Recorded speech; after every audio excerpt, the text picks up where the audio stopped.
What's up, fellas? Let's do a 50 cal recap show. I guess some of the videos that I did with Living Legends 4 kind of spurred a little bit of interest, more questions in 50 cal. Okay, 50 cal is everything that I told you guys that it would be. Okay, for suppressive fire, it's one of the best tools you could ever use. I proved that at Living Legends 4. I know a lot of people that 50 cal is the end of the world. It's Satan's work. I don't know.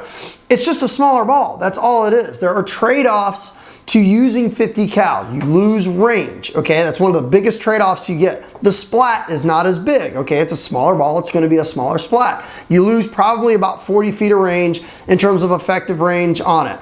But what do you get in return for it? It's like a scale. Okay, you get a little less over here but a little more over here, and so it's a trade-off. You lose range, the splat gets a little bit smaller, but you get capacity. Okay, you also, the capacity of how many, this loader right here holds 400 rounds. Each standard 135 pod holds like 333 to 335 rounds. It's a lot of paint.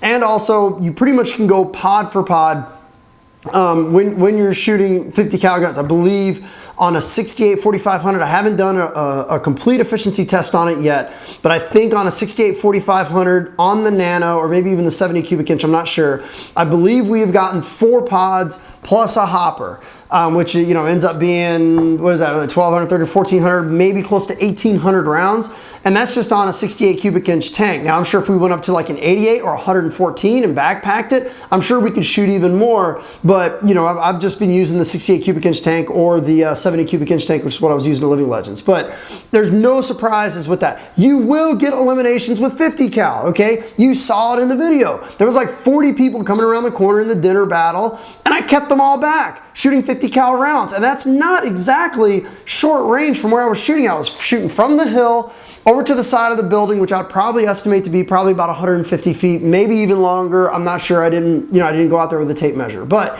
you get eliminations with it, especially when you hit people's hoppers and you hit people's masks, which for the most part, when you're gun battling, that's all they're going to give you to hit. They're not going to stick their ass out for you. They're not going to stick out their leg. They're going to come out with their hopper and their tank, and that's what you're going to end up hitting. When you're hitting, hoppers and masks. When you're hitting hoppers and masks, you get a lot of eliminations. The ones that you don't really get are like the far cross-field shots where you're hitting packs and hitting the sides of their body and stuff like that. So, I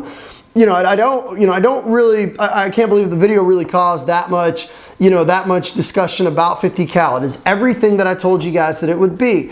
It is, you lose some advantages that you have with 68. I don't really call them advantages because everybody has them. You lose some of the key things that you get with the 68, but you make up for it in other spots. Also, you saw on the opening battle charge, okay? I was only carrying 3 pods and a nice lightweight small gun. I mean, this loader is, one of the smallest loaders that are on the market. It's tiny. It only holds one standard 135 round pod of paint, maybe just a little bit more once you get down into the cup, into the raceway and down to the feed neck and stuff like that. But it's a very small loader. It's a very small, thin, lightweight gun. And I wanted to recap with it. Now a lot of questions I get, I want to get a 50 cal setup and stuff like that. For most people, you're not going to be able to afford it. Okay, you're basically buying all new equipment. Let's start from the bottom. The Kingman, this is the Advancer 50 cal. You're looking at about $150 for this marker. If you add a Tadao board and an updated chip, you're looking at about another $50. Add another $50 for the loader, you're up to about $250 total. Plus add, let's say, $70 to $80 for a case of Formula 13 50 cal paint, and you're looking at your total investment for your first day to play going out there just under $300. Another recommendation or another option that you have is the Planet Eclipse 50 cal kit, which I really, really like. It's designed very well, it works very well, and you can drop it into any Planet Eclipse Ego or E-Tech marker going all the way back to like 2006 and stuff like that. I mean, it basically fits all Egos and all E-Techs. $150 for this conversion kit. Plus you also need to buy a VL200 to hacksaw the feed neck off to use as a spacer for the loader. So that's another $5 plus $50 for the Kingman Rapid loader, plus $70 to $80 for a case of paint. You're looking at your total investment, even if you have an Ego or an E-Tech, close to $300 total to go out there and play. or you can go to the top of the line model, which is the GI Milsim Nano, which shoots amazing. You're looking at about like $750 for the Nano, plus another $150 for the barrel kit, which is what I have on here. It's not, I really want to say it's really a waste of money because the Formula 13 paint is very small. So most of the time you're going to be using the smallest insert, which I believe is like a 498.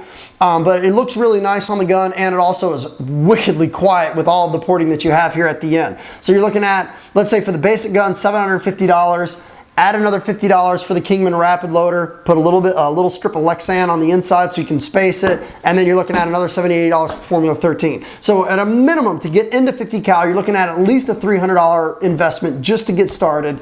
And if you want to go to the high end, you're looking at, you know, what is that, probably $800, $850 or something like that for a Nano, plus a case of Formula 13 paint. So it's not cheap.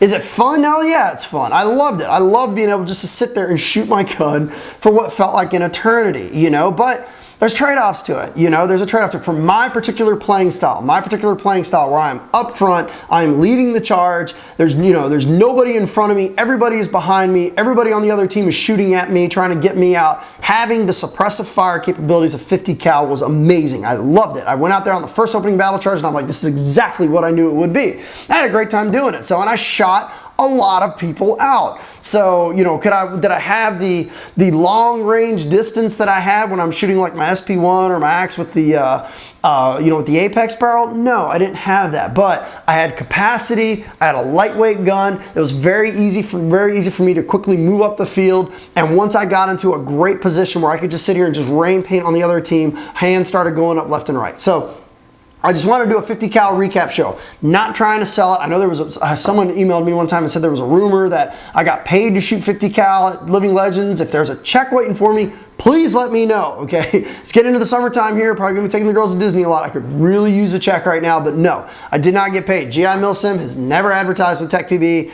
When they were handing out checks to advertise, I didn't get one. So Kingman has never advertised with TechPB.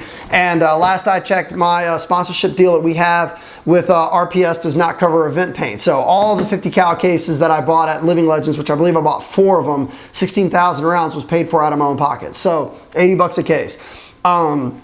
Yes, CPX Sports did offer 50 cal there. There was a couple posts in the TechPB forums about them offering 50 cal there. I didn't really quite see any conversion kits or anything like that, but the paint was offered there. It is the same, almost the same white fill paint that they use for the RPS, or I'm sorry, the Evil that they were shooting at the event. And, you know, it was definitely offered there. So if you went into the pro shop, you saw a nice big stack of it, about a half pallet of it sitting there, and you could buy it right there and take it right out there on the field and play. So that's basically it for the 50 cal revisited show. You know, like I said, I'm not trying to sell it to you.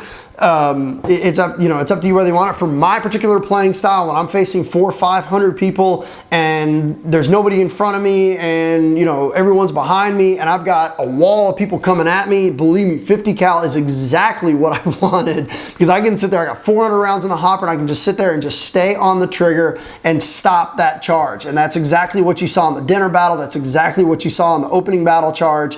And you also saw me doing some work with it in the final battle as well. So, you know, like I said, not going to try to sell it to you. You know, if you use it to its advantages, it is a very fun style of play. Use it for suppressive fire, use it for volume. You know, the other question I'm getting is accuracy. Is it accurate? Yeah, it's accurate. It's very accurate, okay?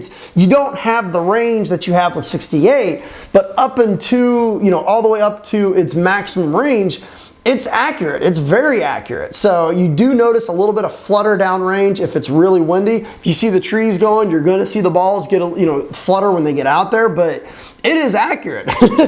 You know, you see it in the video. I mean, you know, there's talking about a guy 150 feet away. He pops out and starts to try to snap shoot with me, and I hit him. And a couple other people start coming around the corner around the car. I hit them as well. So it's, you know, I was taking people out left and right with the 50 cal. I absolutely love it. It was like unlimited paint. It was great. So just wanted to recap 50 cal really quick. It's got a lot of questions on it. $300 minimum investment if you want to get into it. I think it's a fun, enjoyable format. It's definitely something different. And if you use it to its advantages, you will really enjoy using it. You know, will you completely switch over and only shoot that? No, but would you use it in some circumstances, like at scenario games where you've got a massive charge of people? Yeah, I think in that kind of context, I think it really, you know, it really shines in that particular context. So thanks for tuning in.